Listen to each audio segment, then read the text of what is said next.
예, 가끔 이제 학생들도 그렇고, 시청자들도 그렇고, 이런 질문을 합니다. 한국의 프로파일러들하고 미국의 프로파일러들하고 차이점이 뭐냐? 이런 질문을 합니다. 글쎄요.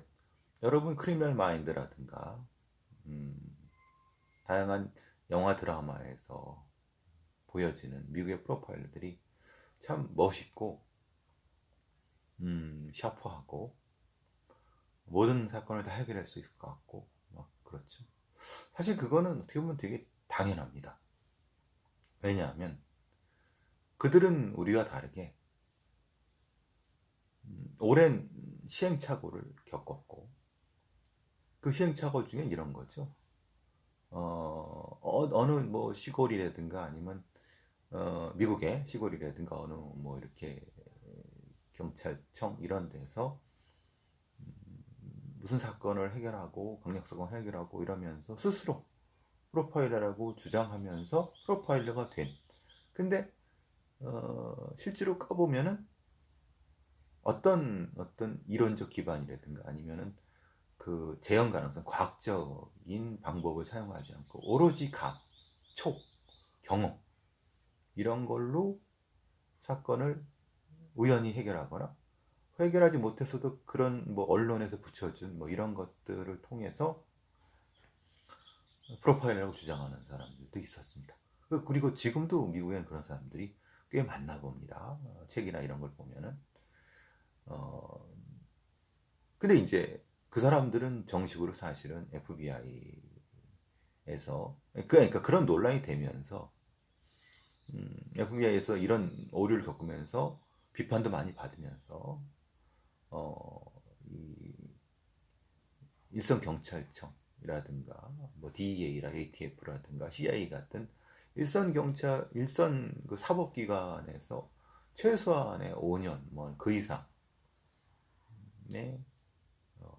경력을 갖고 그러거나 아니면은 2개 이상의 박사학위를 갖고 실무적인 연수를 받은 이런 사람들을 중심으로 프로파일링 아카데미를 통해서 정식으로 FA 프로파일러를 채용하는. 그러니까 상태가 그런 형태이기 때문에 당연히 여러 사건을 많이 해결하고 그들은 또 그런 사건들만 전문적으로 다루기 때문에 당연히 우리가 보여준 형태의 것입니다. 실제로 미국의 프로파일러들은 사실 50명이 안 된다고 합니다. 근데 이제 미국은 엄청나게 크잖아요. 사법 기관만 해도 로 엔포스먼트만 해도 15,000개가 넘어가니까. 근데 이제 뉴욕 경찰이나 저기 LA 경찰 이런 데서는 별도로 자기들도 프로파일러라는 이름을 붙이는 데도 있고 안 붙이는 데도 있지만은 그런 유사한 기능을 또 운영을 합니다. 그러니까 우리가 지금 얘기하고 있는 거의 개념으로는 FBA 프로파일러만 우리는 이 공식적인 형태 아니면 대체적으로 이제 그런 정도로 인정하는 부분이지만은 미국에는 그거 말고도 그런 일선 사법기관에서 일선 수사기관에서 운영하는 프로파일도 적지 않습니다.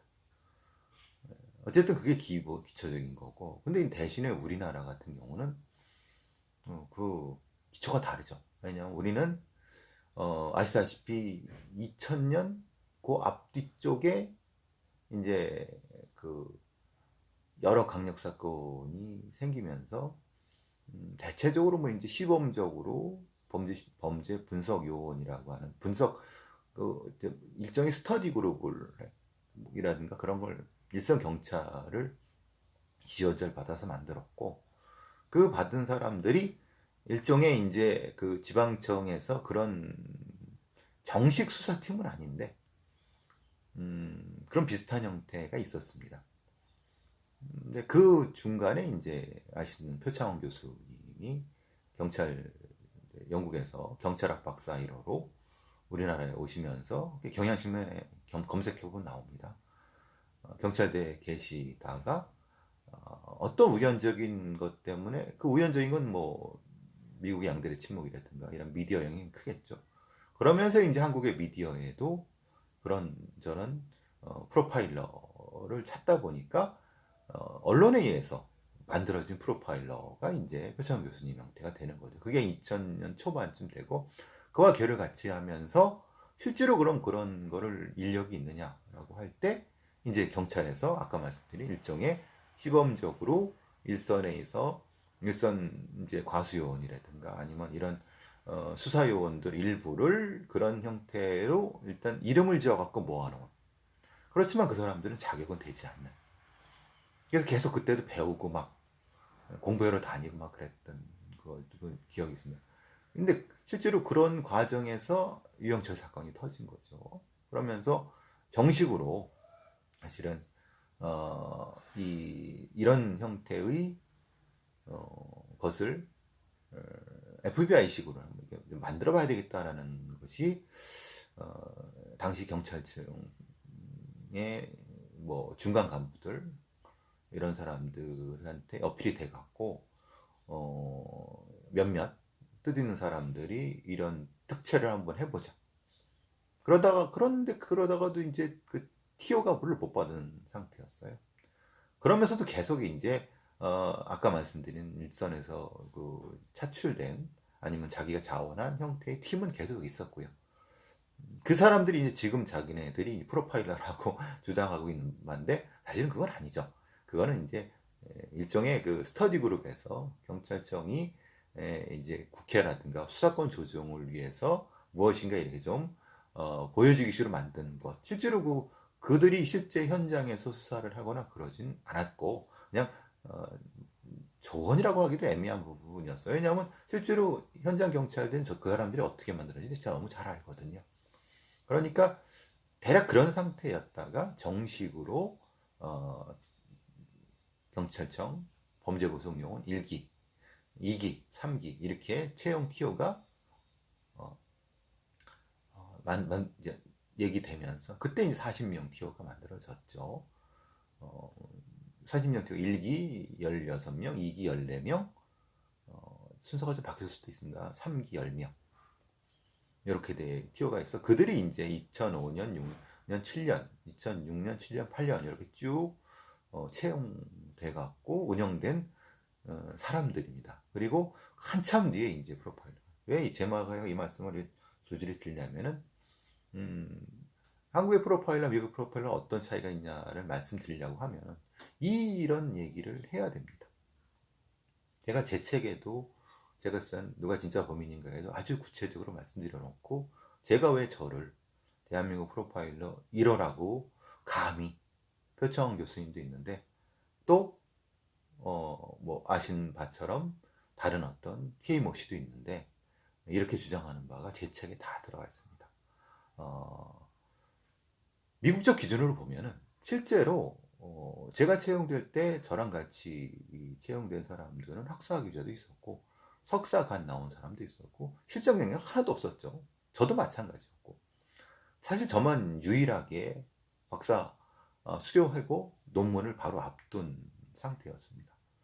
저는 이제 대학 교수까지도 했었고 또 그중에 일부는 이제 석사학위 받고 임상선생님 다 몇 분 있었어요. 실제로는 미국의 기준으로 봤을 때 미국의 엄격한 기준으로 봤을 때 사실은 저희들 모두 그런 기준에는 미흡하죠. 그런데 그나마도 학력 기준이라든가 이런 걸 봤을 때라든가 아니면 여러 가지 상황적 봤을 때 저는 제가 그래도 여러 가지 면에서 나중에 알 겁니다. 그런 자격을 갖추지 않았는가 라는 얘기를 하고 싶었던 거예요. 근데 제가 뭐 대한민국 프로파일이다 지금은 그렇게 얘기하지 않습니다. 그냥 이거는 수사로 대한민국에서 이 프로파일러가 뭔지를 열심히 떠들고 다니면서 그것의 어떤 정확한 운영에 대해서 말씀드리려고 하는 입장에서 그렇게 주장하는 거고 그런데 제가 말씀드린 이런 역사에 대한 얘기를 우리가 좀 알아야 된다는 겁니다. 왜냐하면 그걸 알아야지만이 뭐가 되냐면 대한민국 프로파일러와 미국 프로파일러가 어떤 차이가 있느냐를 알 수 있는 거고, 또 뭘 할 수 있고 뭘 못하는지를 알아야 되고, 어떻게 돼야 되는지를 알아야 된다는 거예요. 제가 이걸 굳이 말씀드리는, 요새 이제 여러 면에서 고의정 사건도 그렇고, 뭐 거제 투신 사건도 그렇고, 살인 후 투신 사건도 그렇고, 여러 면에서 프로파일러가 많이 노출이 됩니다. 근데 노출되는 만큼 성과가 없어요. 그리고 그 성과를 바라는 것도 좀 애매하지만, 그러니까 뭘 할 수 있고 뭘 못하고 무엇을 실제로 해야 되는가에 대한 뚜렷한 정립이 있어야 된다는 거예요. 단지 그냥 저희처럼 불행하게도 실제로는 정확한 형태의 이 강력범죄 수사의 전문가로서 채용돼서 그리고 운영이 되는 것 플러스 경찰 수뇌부들, 일부 수뇌부들이 자기 승진에 이용하거나 아니면 실제로 쓸모없는데 갖다 처박아 둔다든가 대단히 그 불합리한 부분들이 많이 있었던 거거든요. 근데 사실 저는 그런 얘기를 하고 싶었던 거예요. 저를 아시는 분들은 제가 또 똑같은 얘기, 또 수다 떤다 반복하시겠지만 그 얘기를 잠깐 드리려고 하고, 어쨌든 그 얘기는 계속 꾸준히 할 겁니다. 뭐 욕을 먹어도 할 거고 뭐라고 해도 전 계속 할 겁니다. 제가 말하는 것이 진실이기 때문에 저는 그 현장에 있었고, 그리고 저는 그 사람들이 어떤 일을 했고 얼마나 그 잘못된 일을 했는지, 또 잘한 일은 또 잘한 일을 했는지, 그리고 어떻게 가야 되는지에 대한 걸 잘 알기 때문에 계속 얘기를 할 겁니다. 본론으로 들어가서 대한민국의 프로파일러들과 미국의 프로파일러들이 차이점 중에 딱 하나가, 그러니까 주요한 차이점 중에 하나가 스크리닝입니다. 스크리닝이라고 하는 것은 미국의 프로파일러들은 안 하는 거죠. 아니, 사실 할 수가 없는 겁니다. 왜냐하면 미국의 프로파일러 운영의 매뉴얼을 보게 되면은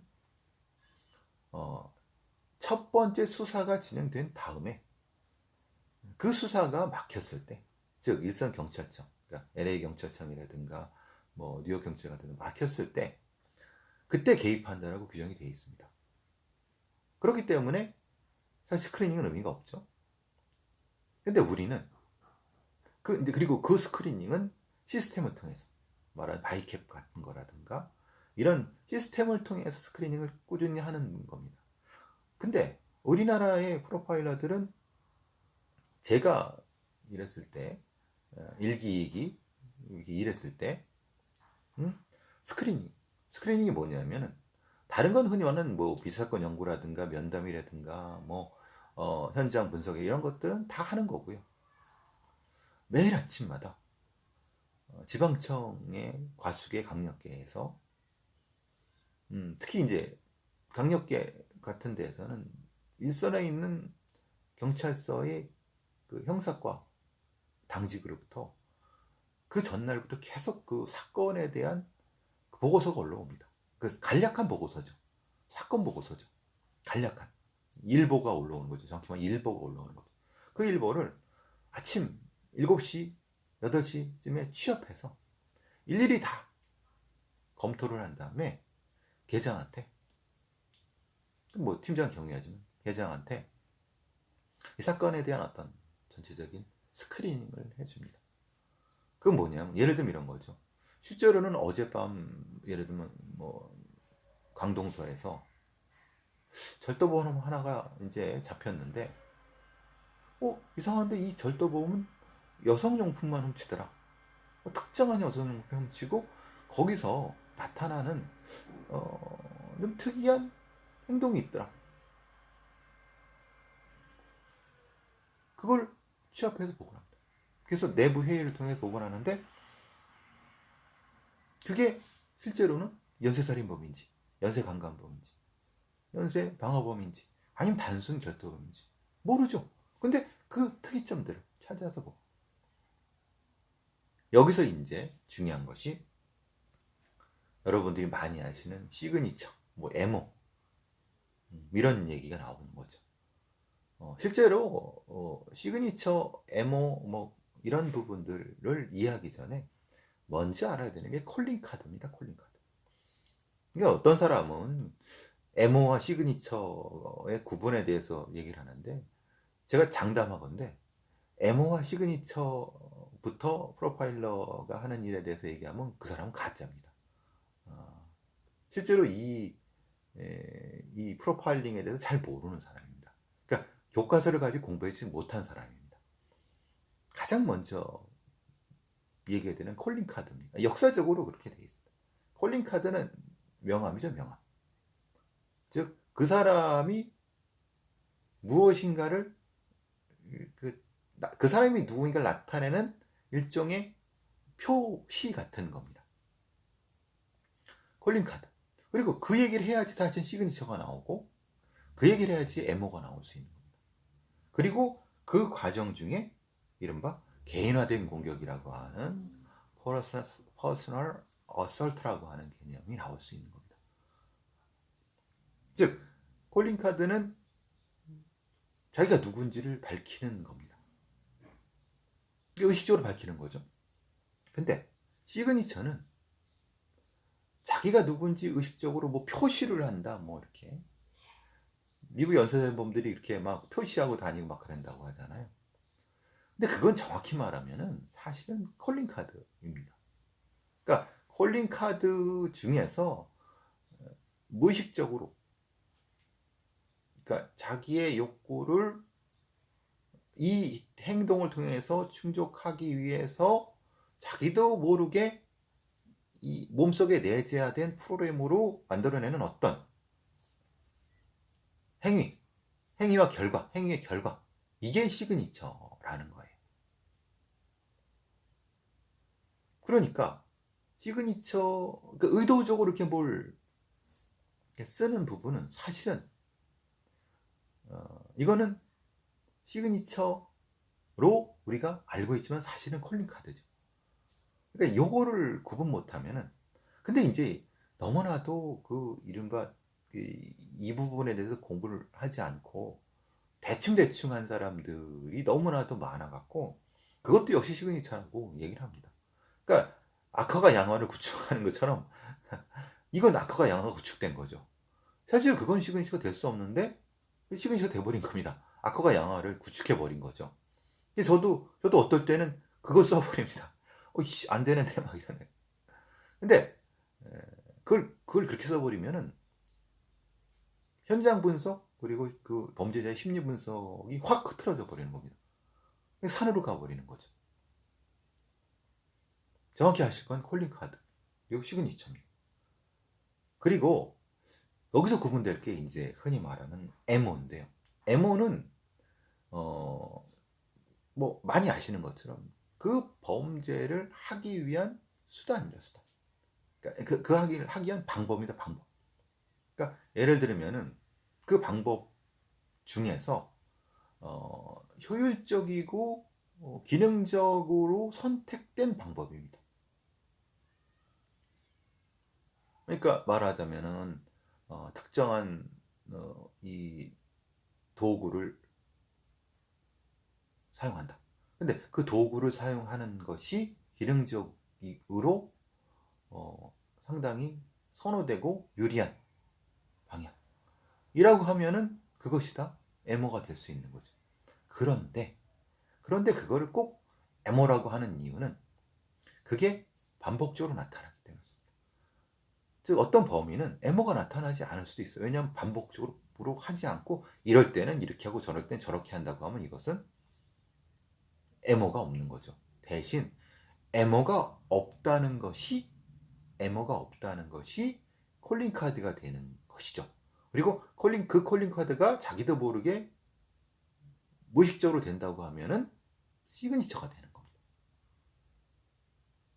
에모는 반복적으로 동일한 방법이 반복되고 있어요. 그것이 기능적으로 유리해요. 근데 기능적으로 유리하지 않은 아주 어려운 방법으로 범행을 해요. 그거는 에모이면서 콜링 카드겠죠. 어떤 사람들은 에모하고 시그니처가 같을 수가 있느냐? 같을 수 있습니다. 같은 행위가. 그러니까 아주 그 어렵고 진짜 정교하게, 예를 들면 이런 거죠. 폭탄을 만드는데 폭탄은 스스로 이제 저기 굳이 할 필요도 없는 그 안에 있는 그 이 전선을 꽈서 어렵게 이렇게 만들어 갖고 스스로 수제로 만들어요. 실제로는 그럴 필요가 없는 거는 쉽게 그 흔하게 쓸 수 있는 중국산 그 부품 사다가 깨끗이 닦아갖고 그 많은 부품이기 때문에 흔적도 안 남아요. 그걸 이용했다고 하면 그건 에모가 되는 거죠. 근데 그거를 굳이 꽈갖고 해는 거는 그건 개인화된 어떤 콜링 카드가 되는 거고,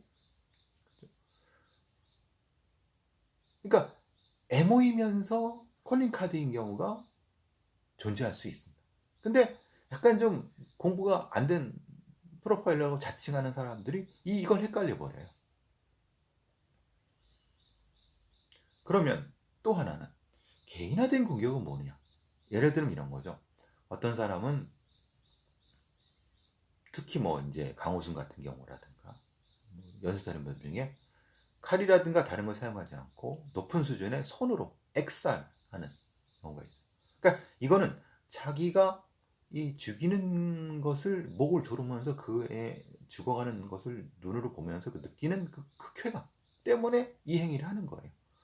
그러니까 죽음 자체가 결과가 목적이 아니라 죽어가는 과정에서 느끼는 본인의 촉각적인 감각의 만족감이 개인화된 공격이죠. 개인화된 공격은 에모일 수도 있고 에모이기도 하고 실제로는 콜링 카드이기도 하고, 그것이 특정한 형태의 자기도 모르게 무의식적으로 반응했다고 하면 시그니처가 될 수 있는 겁니다. 이 개인화된 공격이라는 건 이것은 실제로 이제 개인의 특화된 방식, 그건 주로 이제 손이라든가 아니면 다른 어떤 이 감각적으로 붙어 있는 어떤 것을 통해서 느낄 수 있는, 그걸 통해서 뭘 얻을 수 있는 방법에 대한, 주로 이제 손을 사용한다거나 아니면 발을 사용한다든가 아니면 특정하게 뭐 이제 뭐 손가락을 사용하는 이런 부분, 그게 개인화된 공격이라고 할 수 있는 겁니다.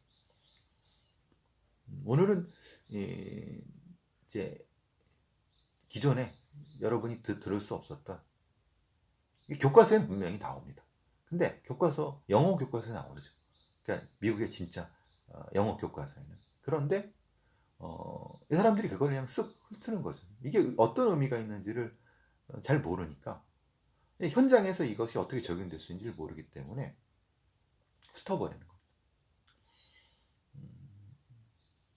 저도 좀 답답하죠. 그래서 좀 이런 얘기를 해봤습니다. 좀 어려우셨나요? 어렵지 않죠? 예. 전 주기적으로 이렇게 여러분과 같이 이런 얘기를 해보려고 합니다.